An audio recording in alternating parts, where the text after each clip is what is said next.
जय श्री राधे कृष्ण। आप सभी का हमारे YouTube चैनल पे बहुत बहुत स्वागत है। आइए आज सुनते हैं आषाढ़ पूर्णिमा गुरु पूर्णिमा की कथा। इस बार गुरु पूर्णिमा का पर्व जो कि 13 जुलाई 2022 दिन बुधवार को मनाया जा रहा है। हिंदू धर्म में पूर्णिमा तिथि का बड़ा ही विशेष महत्व माना गया है। आषाढ़ पूर्णिमा को गुरु पूर्णिमा और व्यास पूर्णिमा के नाम से जाना जाता है। हिंदू धर्म में हर व्रत का, हर तिथि का अपना अपना विशेष महत्व माना गया है। इसी प्रकार से आषाढ़ पूर्णिमा का अपना एक विशेष महत्व माना गया है। इस दिन स्नान और दान का विशेष महत्व है। इस दिन भगवान सत्यनारायण का पूजन किया जाता है, भगवान विष्णु का पूजन किया जाता है। पूर्णिमा तिथि को चंद्रमा अपने पूर्ण रूप में होते हैं, तो इस दिन चंद्रमा का पूजन करने से कुंडली में अगर चंद्रमा कमजोर हो तो वह मजबूत होते हैं और आशीर्वाद प्रदान करते हैं। चंद्रमा शीतलता के कारक हैं और इस दिन स्नान दान के साथ साथ भगवान सूर्य देव को अर्घ्य भी प्रदान करना चाहिए। भगवान सूर्य देव सभी प्रकार के आरोग्य को प्रदान करने वाले हैं। हर पूर्णिमा तिथि का अपना अपना विशेष महत्व माना गया है। इसी प्रकार से आषाढ़ पूर्णिमा तिथि का अपना विशेष महत्व माना गया है। आषाढ़ पूर्णिमा को गुरु पूर्णिमा कहते हैं। इस दिन गुरु की पूजा का विधान है। गुरु पूर्णिमा वर्षा ऋतु के आरंभ में आती है। इस दिन से 4 महीने तक परिव्राजक साधु संत एक ही स्थान पर रहकर ज्ञान की गंगा बहाते हैं। ये 4 महीने मौसम की दृष्टि से सर्वश्रेष्ठ माने जाते हैं।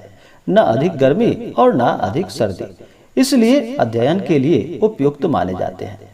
जैसे सूर्य के ताप से तप्त भूमि को वर्षा से शीतलता एवं फसल पैदा करने की शक्ति प्राप्त होती है, वैसे ही गुरु चरणों में उपस्थित साधकों को ज्ञान, शांति, भक्ति और योग शक्ति प्राप्त करने की शक्ति भी प्राप्त होती है।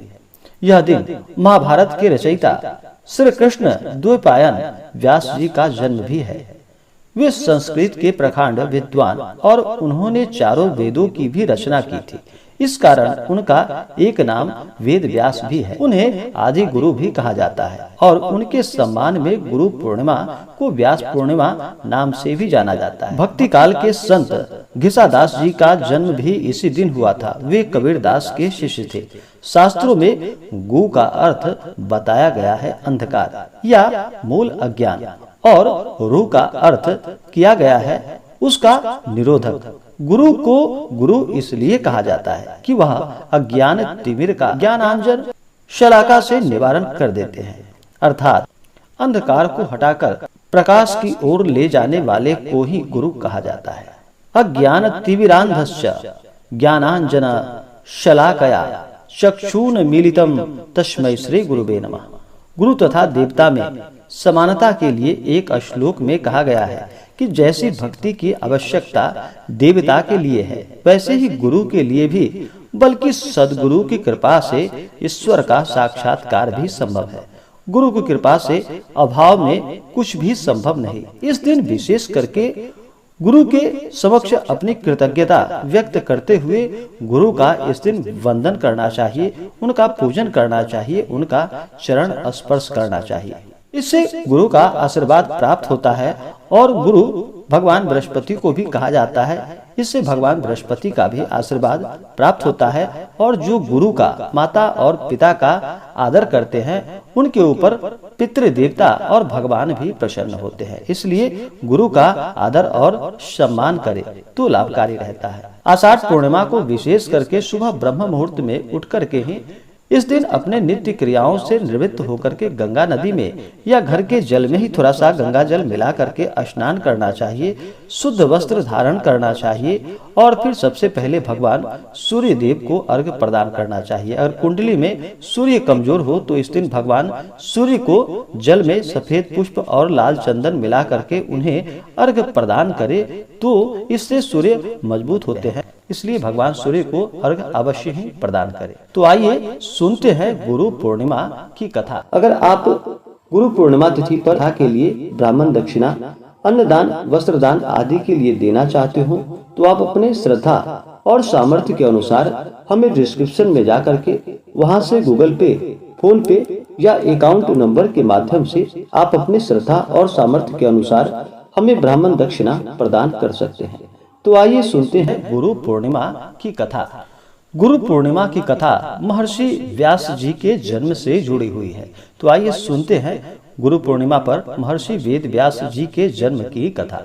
महर्षि वेद व्यास जी का जन्म आषाढ़ पूर्णिमा को लगभग 3000 ईसा पूर्व में हुआ था। उनके सम्मान में ही हर वर्ष आषाढ़ शुक्ल पूर्णिमा को गुरु पूर्णिमा और व्यास पूर्णिमा का पर्व मनाया जाता है। वेद, उपनिषद और पुराणों का प्रणयन करने वाले वेद व्यास जी को समस्त मानव जाति का गुरु माना जाता है। बहुत से लोग इस दिन व्यास जी के चित्र का पूजन और उनके द्वारा रचित ग्रंथों का अध्ययन करते हैं। बहुत से मठों और आश्रमों में लोग ब्रह्मलीन संतों की मूर्ति या समाधि की पूजा करते हैं। पौराणिक कथाओं के अनुसार प्राचीन काल में महर्षि पराशर भ्रमण के लिए निकले थे। भ्रमण करते वक्त उनकी नजर एक स्त्री पर पड़ी जिसका नाम सत्यवती था। मछुआरे की पुत्री सत्यवती दिखने में बहुत सुंदर और आकर्षक थी।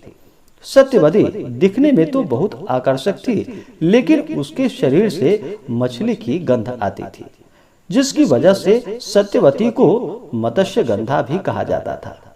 सत्यवती को देखकर ही पराशर मुनि के मन उनका विचलित हो गया और व्याकुल हो गया। ऋषि ने सत्यवती को संतान प्रदान करने की इच्छा जताई। सत्यवती ने कहा, यह तो अनैतिक होगा और ऐसे किस तरह आपके साथ मैं अनैतिक संबंध बना लूं? मैं इस तरह के संबंध से होने वाली संतान को जन्म नहीं दे सकती। लेकिन पराशर ऋषि ने कहा कि यह संतान दिव्य होगा और सृष्टि में यह महानतम कार्य करेगा। ऐसे में महर्षि पराशर के सामने सत्यवती ने 3 शर्तें रखी। सत्यवती की पहली शर्त थी कि उन्हें संभोग क्रीड़ा करते वक्त कोई न दे। पराशर ऋषि इस शर्त को स्वीकार करते हुए तुरंत कृत्रिम आवरण उन्होंने बना दिया। सत्यवती ने दूसरी शर्त रखी कि उनकी कौमार्यवता कभी भंग न हो। ऐसे में ऋषि ने आश्वासन दिया कि बच्चे के जन्म के बाद भी उसकी कौमार्यता भंग नहीं होगी।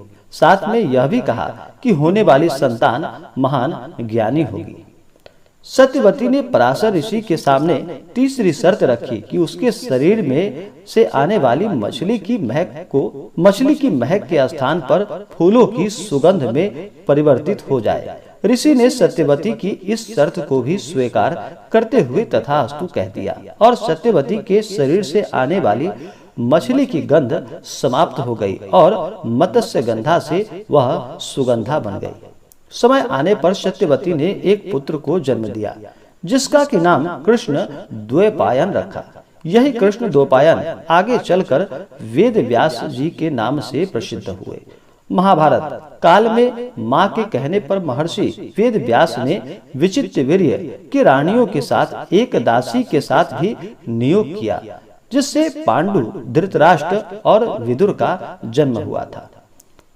वेदों के विस्तार के कारण ये वेद व्यास के नाम से जाने जाते हैं। वेद व्यास ने चारों वेदों के विस्तार के साथ साथ 18 महापुराणों तथा ब्रह्म सूत्र का भी प्रणयन किया।